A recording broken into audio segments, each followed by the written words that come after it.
The baptism, is probably wrong. Forget the tranquil scene in the baptismal font.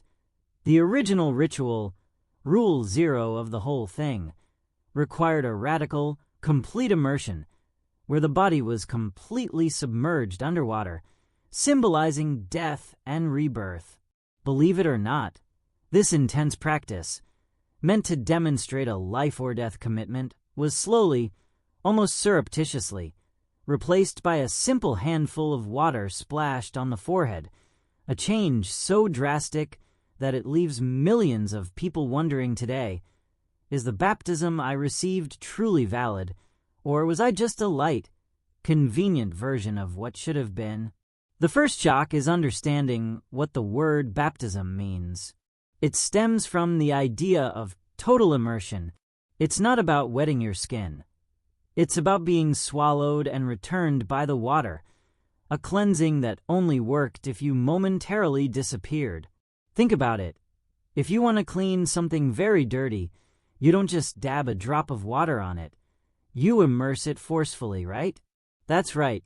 And this complete immersion was the only rule for a long time, a condition for anyone wanting to join the club, and the rule was so strict that it forced people to undertake the ritual in rivers or tanks, even in the cold. The question remains, if true baptism is immersion, what does the ritual you saw mean for your life, where barely any water is used, just a few splashes on the head, or the water being poured, instead of you being drowned for a second and pulled back out? This convenience of effusion, throwing water, to put it simply, arose much later, not by revelation, but by pure practical necessity, altering the fundamental meaning of something that should be irreversible. And here we come to the second bombshell, the question of choice. In the early days, it was done for adults. It had to be people who knew exactly what they were doing, because it was a contract of public commitment, a decision made with the head thinking and the heart feeling. You had to understand the risks and the rules before agreeing to be sunk. But somewhere along the line, the tables were turned, and baptism began to be administered to babies who could barely hold their necks up. Consider the sheer power of this. Millions of people were registered and sealed in an eternal covenant before they could even speak or distinguish milk from water. This shift was the most shocking maneuver in the history of faith, transforming the radical act of an adult into a routine family formality. This shift removed responsibility from the individual and transferred it to the family, but it also stripped away the power of personal commitment, completely diluting its original meaning as a voluntary oath.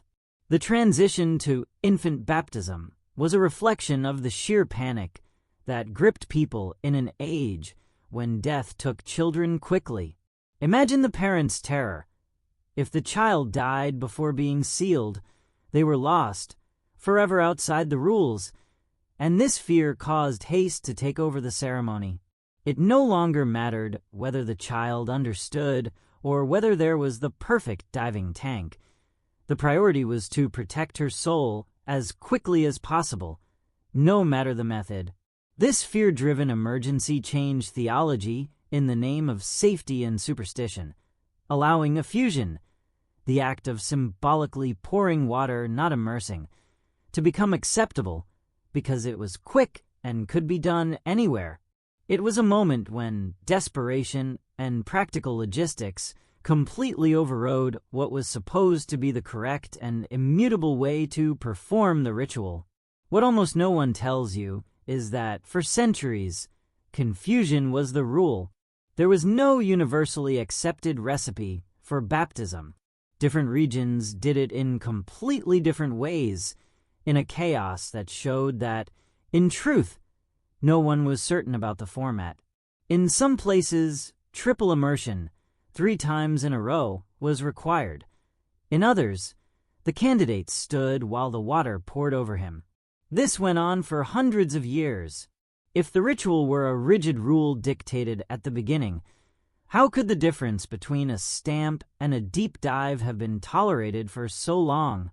This doesn't suggest a fundamental lack of clarity or a heated debate over whether the ritual actually needed to be followed to the letter, or whether it was merely a symbol adaptable to the needs of those celebrating the moment, revealing that the uniformity we see today is a recent product.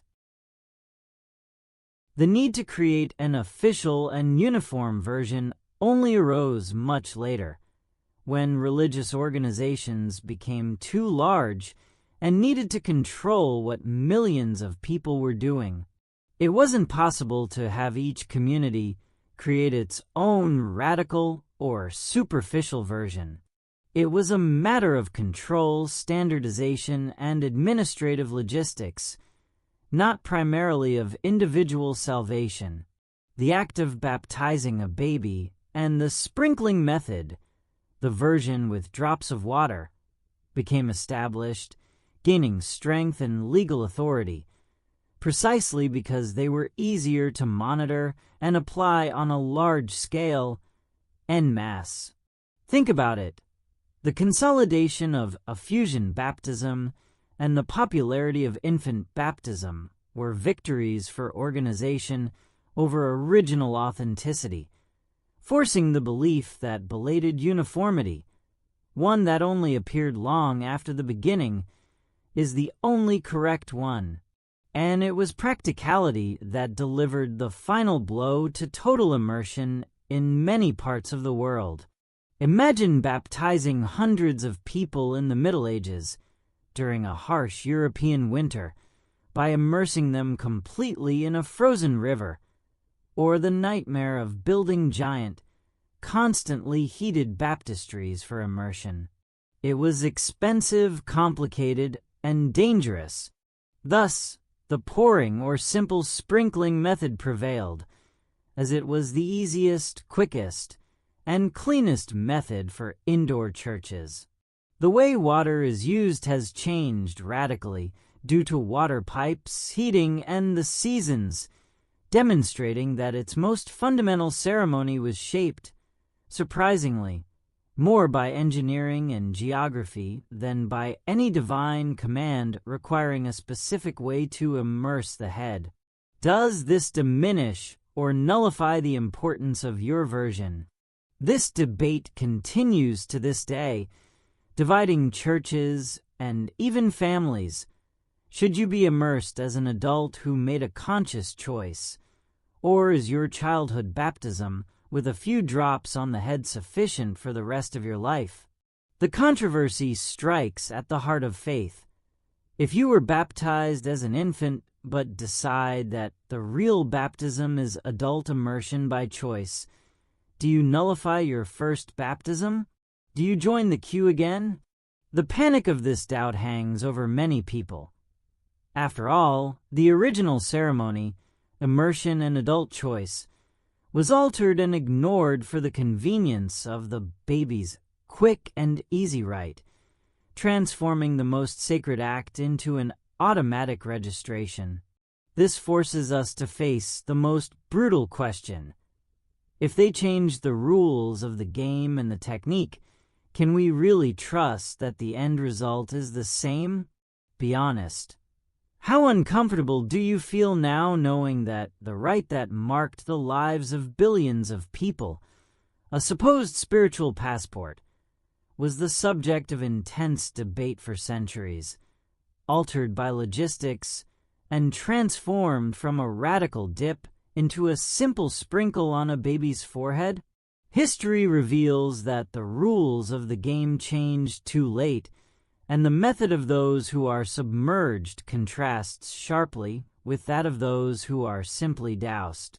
What does all this mean for you? For those who had no choice, but for those who lived through this ritual without understanding the controversy? We want to hear your opinion here in the comments.